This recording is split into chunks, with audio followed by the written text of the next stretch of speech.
unexpected guests. And with those words, we first introduced you to the unexpected guests, appropriately enough, back on April Fool's Day, 2004. And now, 3 years later, the guests are still answering some very familiar questions asked by their loyal admirers. It's a lot easier. I always get, a lot of people always say, oh, it's got to be really hard. It's not that hard, but it helps if it kind of helps if you got a quick wit to begin with.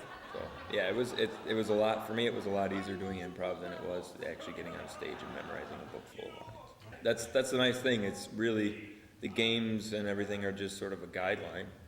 They're always there, but it changes every single time we do it. Jane Fisher tells us a bit about the origins of the improv troupe and about their ever-increasing fan base.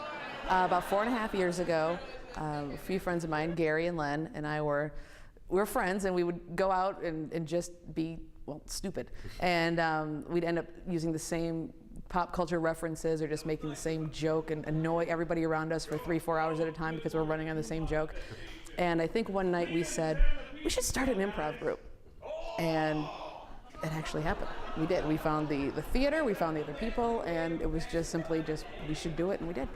We do have a lot of regulars now, and which is really fun. And we tend to ask at the beginning of every show how many people have seen an unexpected guest show before, and it's usually about 50-50.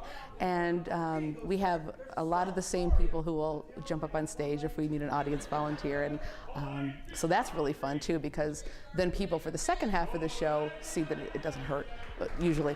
And so it's really fun to see that, and we try to make sure that we play different games every time, and they're perfect testament to the fact that every one of our shows is different, because they keep coming back. They're obviously not coming back to see the same old show.